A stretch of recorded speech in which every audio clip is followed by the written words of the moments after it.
Hey y'all, welcome back to my channel.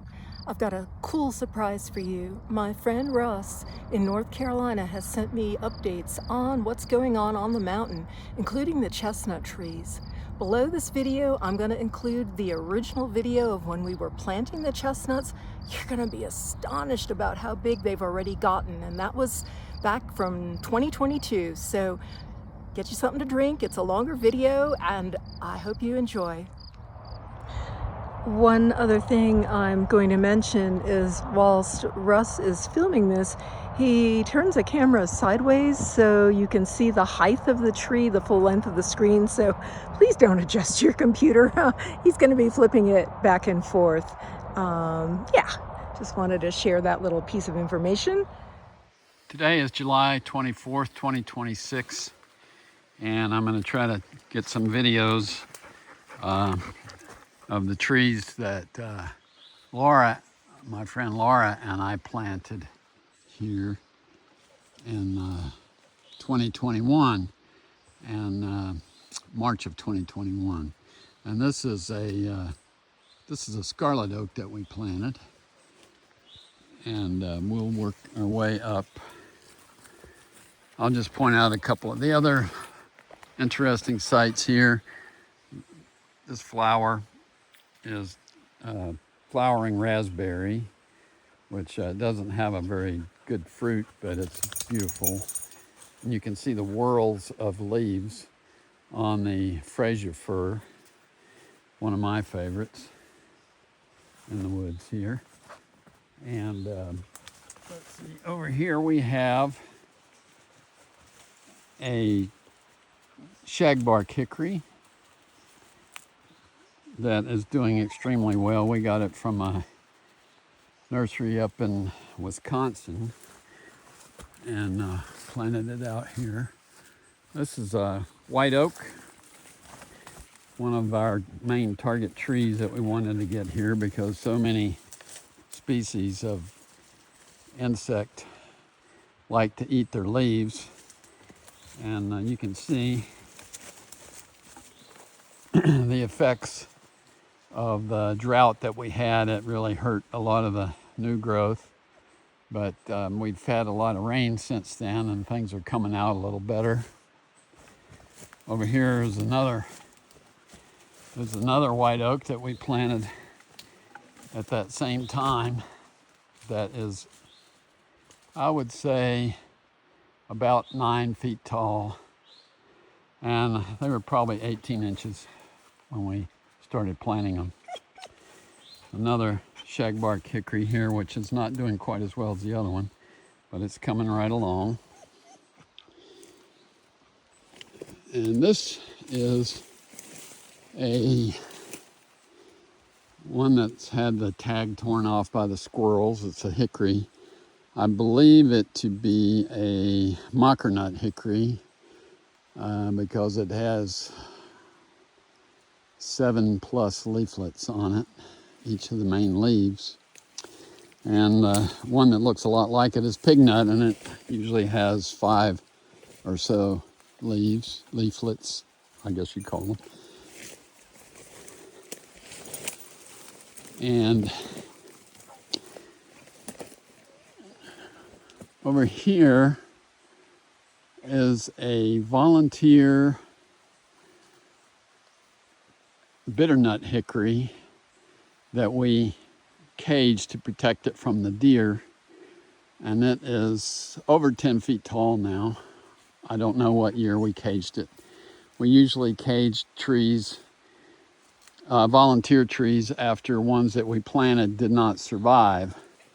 And the reason for that is we found that the ones that we planted did not grow as fast as the volunteer trees, which makes a lot of sense if you think about the mycorrhizal root connections in these volunteer trees. I think that's one we planted. No, actually I think that's a volunteer northern red oak right there. That is about 8 or 9 feet. Another mocker nut hickory here. And up above here, I gotta get my footing under me here. About well, the tip of this white oak has now exceeded the 10-foot mark. And you can see it has for the stuff that we planted, it has a particularly large diameter. This was planted in 21.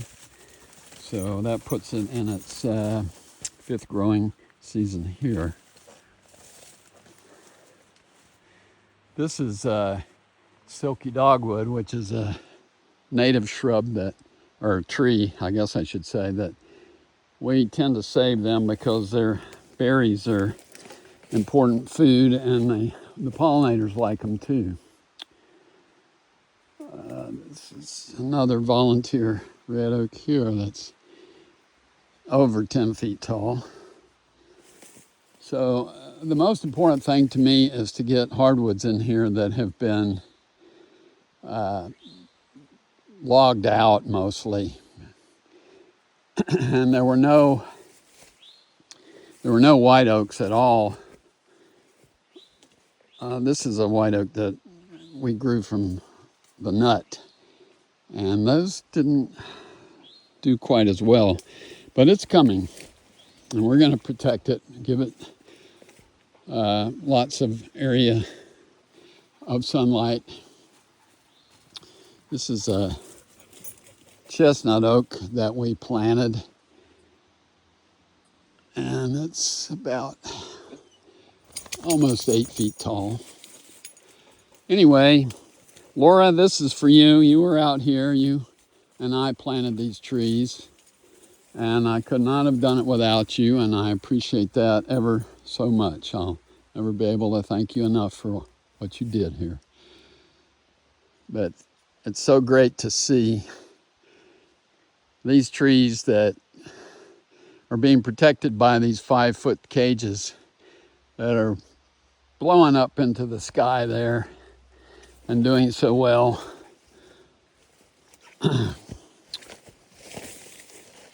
So I'm pretty much done with the segment. Another nice white oak, I can't resist. Another large diameter trunk on this thing that's probably 9.5 to 10 feet tall. So this, I can't tell you how exciting all this is. To me, having been out here when there were little bitty 18-inch tall things that we had to fight like crazy with the native vegetation to give them enough daylight. There's another 10-foot plus tall white oak right there. So this is Area 3, Laura. I'm sure you'll remember it. This is a red spruce that we planted, and those were about 18 inches tall when we planted them. And given a little daylight, they do very well. There's some, I think it's an insect causing this brown up on the tips of some of the new growth. I really haven't chased it down very much because we didn't see it a lot, but we're seeing a little more of it right now. So I may ultimately try to get it, the organism identified. And I'm not going to come out here with pesticides or anything, but I'd at least like to know what I'm dealing with and see if I nip those off, those brown spots off, that we can stop the reproduction of the organism. This is one of our most baby. This is a 2-year-old American chestnut as part of our chestnut restoration project, which you'll learn more about later. Over here is one of our rare conifers now, unfortunately. Used to be maybe 5 or 10% of the overstory was this eastern hemlock. This is one of the survivors of the onslaught of the introduced woolly adelgid, hemlock woolly adelgid. And it's devastated our trees. We probably lost 90% of our hemlocks. We also planted some elderberries. These elderberries here I don't know, you can see the berries on them. They may be native that just came up. We had some in this area, but there's a couple of trees right here. Part of our goal in creating these openings is to remove some of the highly dominant tree species such as poplar, red and sugar maple, yellow and black birch, primarily black birch, and allow the growth of some of the less common natives. This in the photo image here is basswood, as is this one. And these were naturally occurring, and we just protected them when we cut this area down. And that large tree there in the middle is Fraser magnolia that we decided to save, and there's another one right over there beside it that we decided to save. So I think that's probably it. Well, let me show you one more thing. Come on, Robin, let's go. This is Robin, my assistant, and she's going to be Lassie if Timmy falls in the well, and go get Mommy to come save me. Yeah, that's a joke. But she'd save me if she could, I think. But I don't think she could drag me down the hill. This tree is an example. It's a white oak that I planted in 1997. And it's about, I'm guessing, 15 feet maybe tall. And it was planted in shade. And it held on and held on and held on. And then we came in here and cut this area down. And the leaders have gotten a lot longer on it now, and it's shooting up. So we have learned something about the capacity of white oaks that start out in shade, and how that they can go for 20 years or more and still hold on. If they're still holding on, if you release the competition, that they will respond. And we've got several, well, not a whole lot, of those original ones that my family and I planted back in 1997. We planted 100, and we've got 4 or 5, I guess, left. But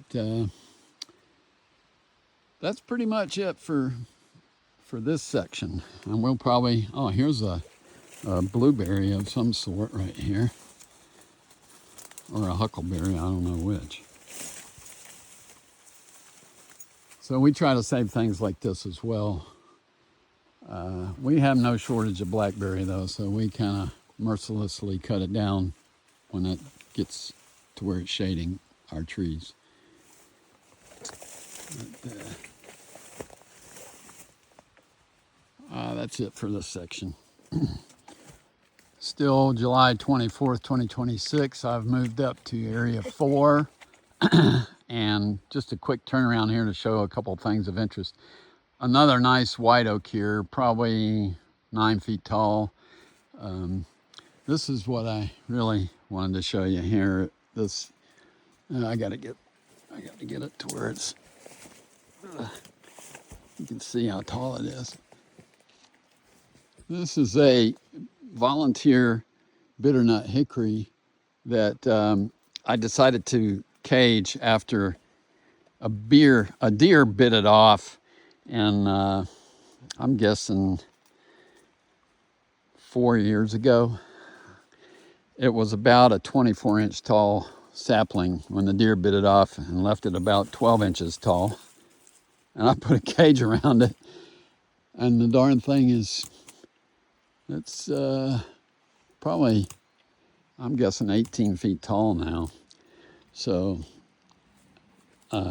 it's really interesting to me, the interaction between the wildlife and the trees here. This is a scarlet oak that we planted in 21 in the original planting. So this may be one that you planted, Laura. But you can see this is 12 feet tall I would guess. So, and one last thing in here, I don't remember what year we planted this, but this shrub here in front of us, you can see the fruits on it. This is a shrub called nine bark, and it is a very popular shrub when it flowers with the pollinators. And so we planted a number of these for the pollinators a few years ago, and this thing has grown like gangbusters.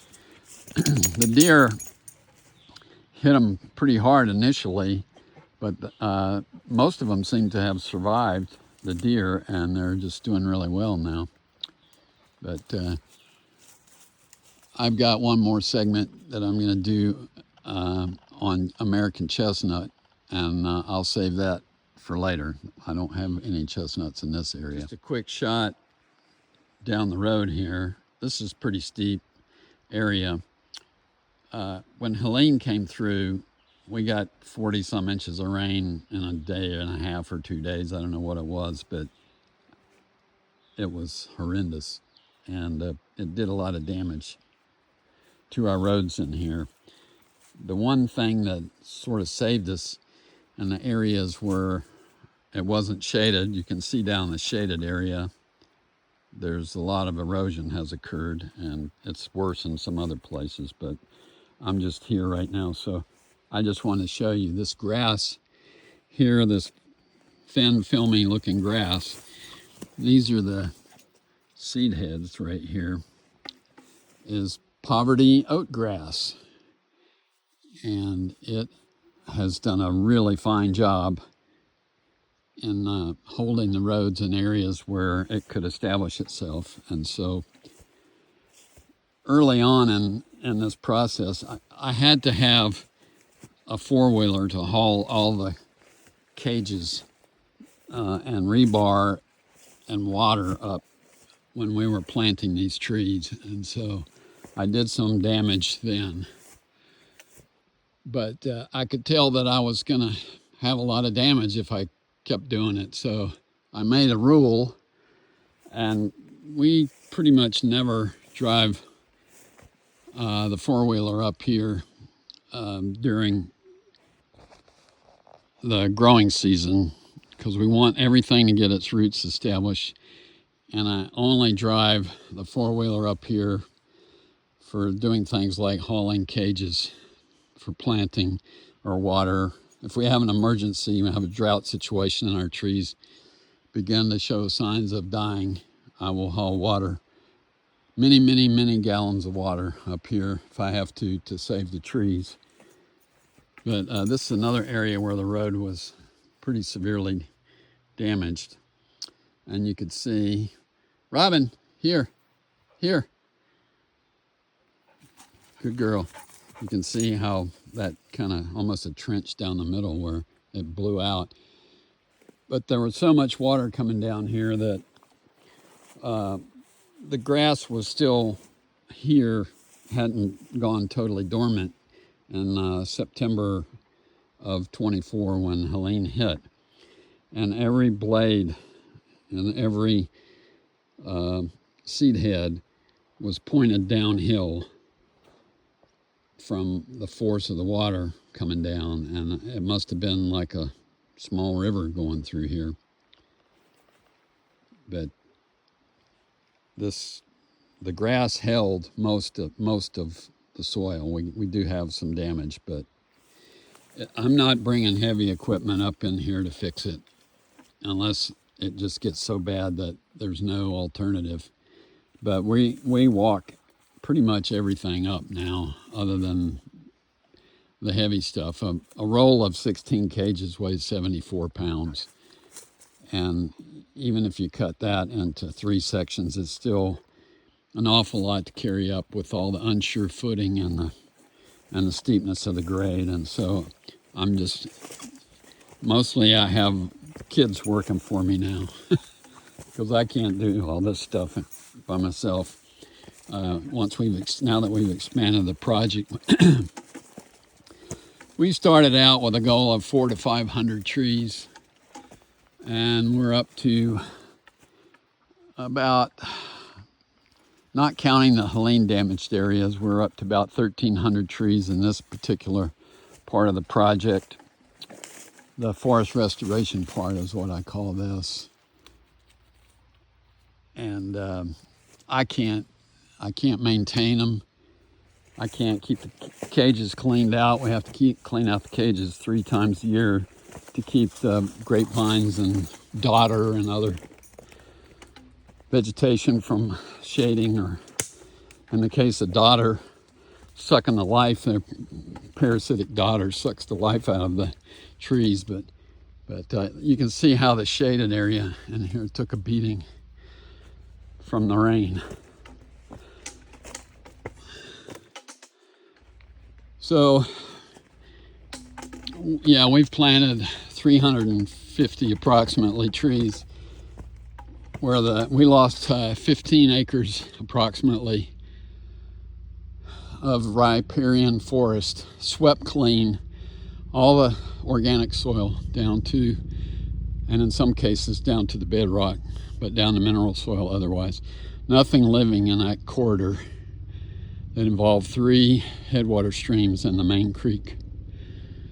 And we've been planting oak trees and native grasses and native forbs, broadleaf plants that are good for pollinators and grazers, and mostly good for holding the soil. And we're going to bring in a couple hundred more white oaks and another 100 red oaks or so in here to fill in some of the holes along the creek. But that's a different project.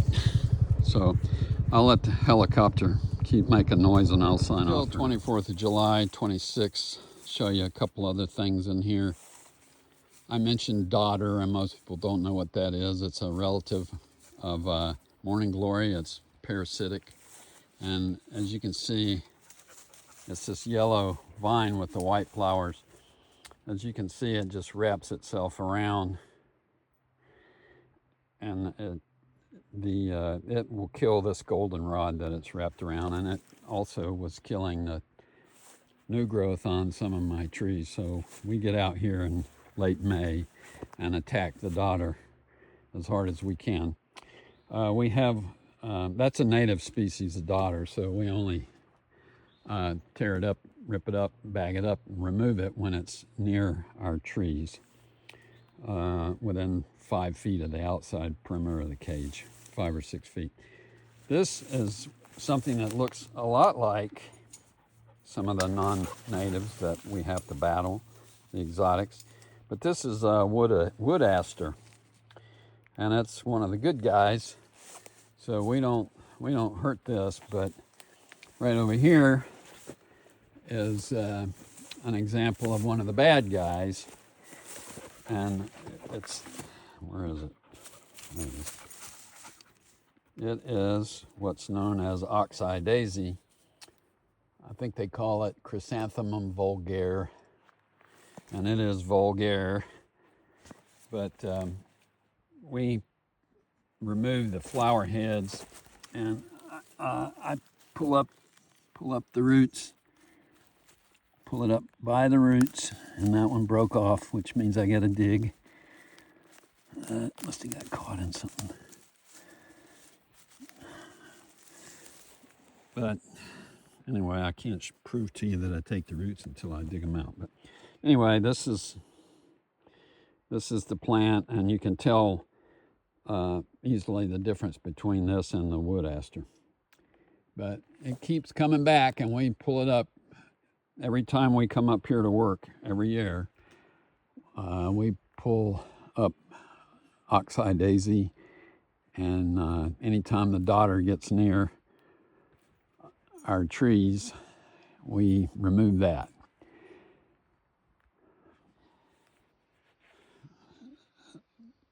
We have this black and orange tape marking both ends of this log right here, right in the road. Robin unfortunately found out that there was a yellow jacket nest in this log, and we try to mark them for each other when we find them.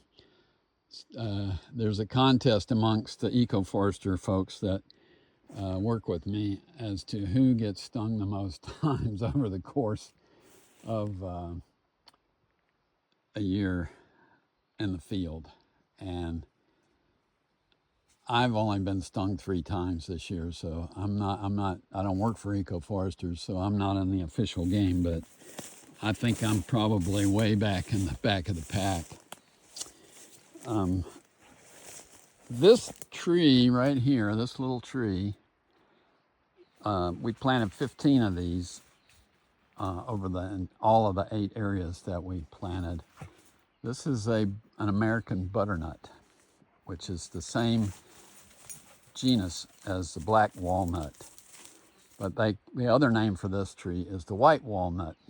And there is a fungal disease not unlike what got the American chestnuts that is affecting this, and it's killed most of the butternuts in the east. And I've only found one butternut tree that I did not plant on this property, and it produces nuts every year. It's probably 18 inches in diameter. But this looks a lot like, I'm about to fall over in these logs at my feet. This looks a lot like a black walnut, but it looks quite different. The leaves are fatter, the leaflets are fatter, and the stems on these leaves are reddish like this. And the bark, the new growth, is very fuzzy. The nuts are very fuzzy and sticky also. So they're not a lot of fun to handle because you get that sticky stuff all over you, but at least it doesn't hurt. But, just thought you'd like to see an American butternut, and we're hoping that we don't get the disease in here. Still, the 24th of July, 2026, I wanted to talk to you folks a little bit about the American chestnut. And those of you that are from the East Coast are probably very familiar with this situation.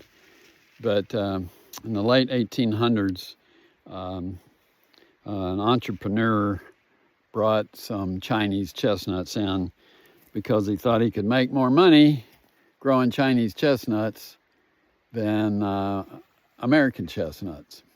I think the nuts tend to be bigger. I don't know if they reproduce faster, but whatever the reason. And these trees were planted up in New York, and they had an organism on them that the Chinese chestnut, you might say, grew up with evolutionarily. But the American chestnut had never been exposed to this organism. It's a fungus, and the Chinese chestnuts can tolerate it. It doesn't kill them. I don't think it really hurts them very much, but it's devastating. It was devastating. The American chestnut was potentially, probably, the most important species of hardwood tree in the eastern forest at the time that this introduction occurred.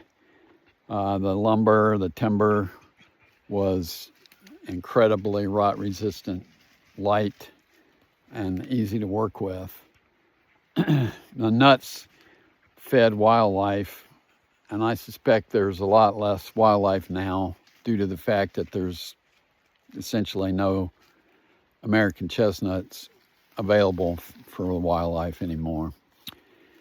But this disease escaped. It got into the American chestnuts, and it swept like wildfire. And over, I don't know, it started in the late 1800s, and by the, early to mid 1900s, it had pretty much killed the majority of American chestnuts, the vast majority.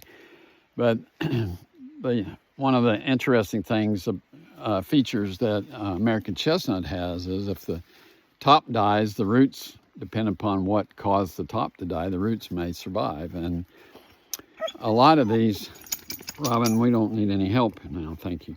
A lot of these trees survived, their root systems survived, and they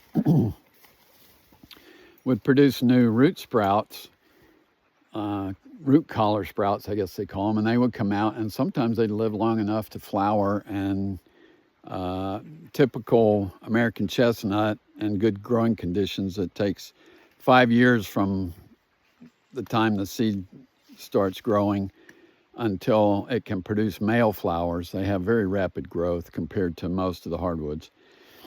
And another 2 years, typically, both sexes of flowers appear on the same tree, and the male flowers will continue to be produced in the top as it grows up, and the lower limbs will begin to produce female flowers. Just a couple of years, I'm getting some help here that I don't need, just a couple of years after the male flowers begin producing. And so there are actually probably some fertile nuts arising from these trees here and there. The importance of this tree was realized, the implications of it being lost from the forest became profoundly understood fairly early in the whole thing and whole infestation, the beginning of it. And the foresters decided to cut buffer strips. They'd go in and they'd cut all the chestnuts down the buffer strips, and as the disease swept to the west and the south, but the disease jumped the buffer strips and just kept going. And I think it was probably in the 20s when it really hit western North Carolina, where I live now. But I read the story of this, and it's just a catastrophe. And I wanted to try. There's several efforts going on right now, and I won't talk about the names of organizations and get into any of the politics, because it's definitely gotten to be a political situation. But I'll switch over now if I can figure out how to do this. I'll have to start over, I guess. You've seen enough of me anyway. Russ is also going to mention a book about the forests of the Carolinas by a man first named Gifford, and Russ mistakenly says that it was 1997 publication. It's actually 1897, and he asked me to just pop this information in there so y'all would know the real date of the book. Anyway, not starting over, but continuing in our discussion of chestnuts, the American chestnut there's been a lot of decades of work trying to figure out how to recover the American chestnut from the devastation that's occurred. And there are a number of projects, and I wanted to show you some of the trees. These are the trees that are being planted now. One of the projects is the use of a genetically modified American chestnut. And that has to go through an extensive approval process. And there have been some hitches along the way.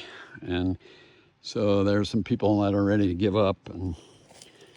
But I don't like the notion of using hybrids with Chinese chestnuts or any other exotic chestnut species, because the American chestnut was sort of the king of them all in terms of how big it grows. And it's particularly well adapted, in the absence of this disease, of surviving in a typical healthy full canopy eastern forest where the trees can be 100 plus feet tall. And I think the chestnut can easily do American chestnut can easily go 100 feet.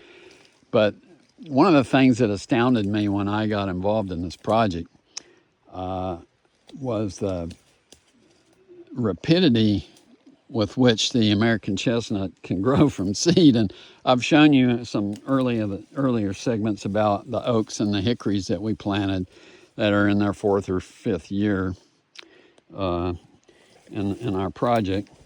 But I wanted to show you the American chestnuts that I planted.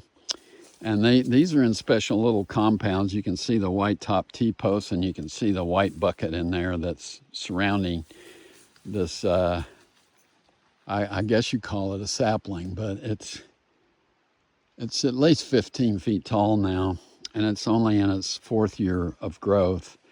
And it just outstrips all the other hardwoods in terms of rate of growth that I'm aware of anyway.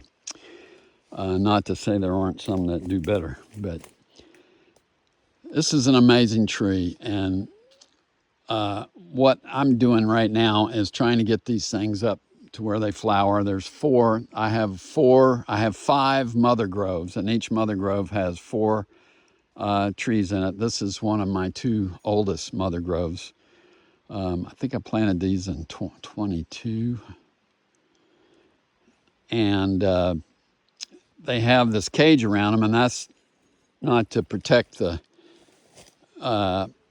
chestnut from deer or bears. It's to protect the bottom of the chestnut, the bucket, from bears, because bears love plastic. And I needed to put this bucket around the bottom of this sapling when I planted it. It was probably between 18 and 24 inches tall when I planted it in 2022. Here's the date on it, May 29th, 2022. And so it's in its 4th growing season. And I'm astounded at the size of this thing. But one of the things about the chestnut, everything in the forest that ate nuts, Robin, please don't interrupt me. Everything in the forest that ate nuts loved not only the nuts of the American chestnut, but a lot of the rodents like chipmunks and voles. They eat the roots, and they've killed some of my oak trees, some of my hickory trees, some of my cherry trees, but they are drawn to chestnuts like magnets. If I didn't have these buckets around the bottom, these buckets are buried I cut the bottom out, and the buckets themselves are about 2 to 3 inches down in the soil, and that has been enough. I've not had a single tree die from the roots being eaten off. But, well, you can see right here where it looks like a deer ate the leaves. The deer will eat the leaves, but the main thing I needed to do was to protect this bucket, because if bear removed the bucket, it would give the voles, chipmunks, whatever, access to the roots. And I think it's safe to take these buckets off now, but I got to go inside the cage to do that. And I've been inside this cage, but I wasn't in a ripping hurry to take the cage off. So anyway, so like I said, I've got 5 of these groves. These were planted in 22 the first year, and I had another group in another area that I planted in 22. But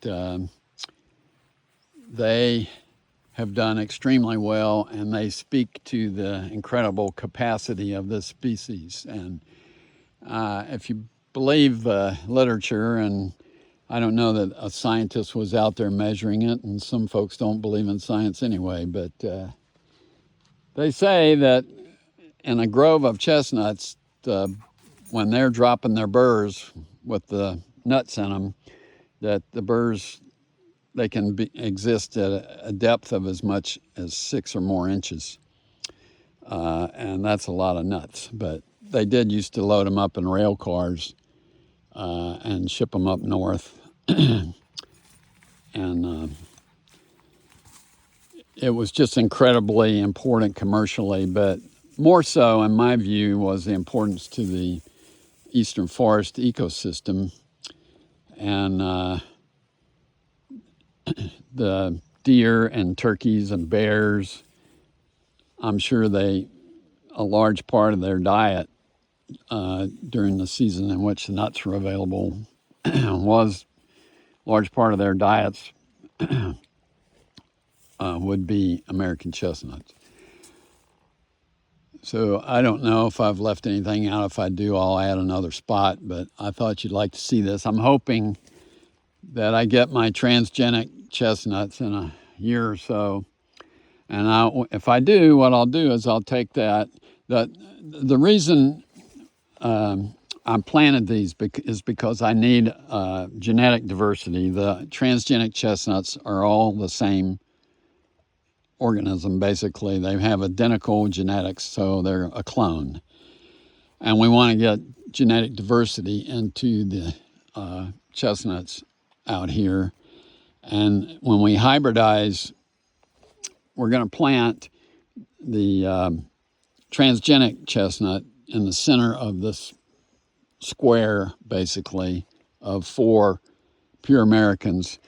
And when it gets big enough to start producing pollen, we're hoping that at least 1 or 2 of these will still, the Americans will not have caught the canker and will still be alive, and that we can hybridize, take the pollen from the transgenic and pollinate the female flowers on the pure Americans, and then we'll harvest the nuts. And 50% of the nuts of this generation will be essentially immune or either highly resistant to the canker, and will have the potential to reach the 100+ foot stature and the great girth, I don't know, 6-8 feet in diameter. Some of those old ones were. You can see photos. I think it's the American Forestry Foundation has photos of people standing next to American chestnuts.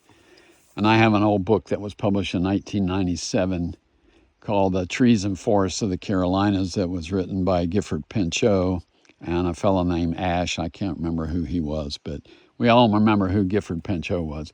But there's photographs, there's full-page photographs of trees with people standing next to them. And the American chestnut tree that's in there has this tiny little figure next to it, and it'll just about make your eyes pop out to see it. But anyway, that book is out there. I don't know how available it is, but I've got an original copy of it as one of my treasures.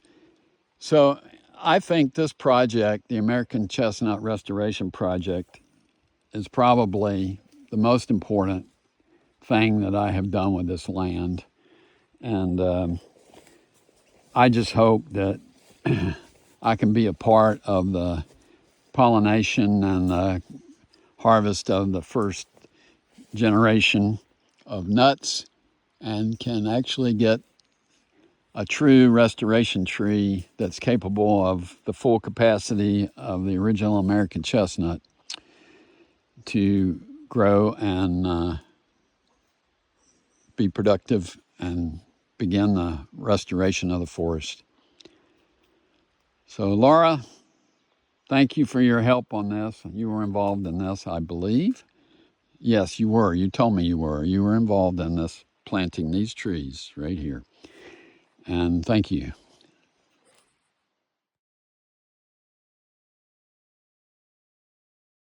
Well, I hope everyone enjoyed this visit back on the mountain with Russ as much as I did. Thank you so much. It was like being there, wandering the trails with you, and though the miles divide us, the love we share for this project keeps us well connected, and I look forward to when I get back east and visit with you and the trees. Till next time, everyone. Thanks for watching. Thank you, Russ.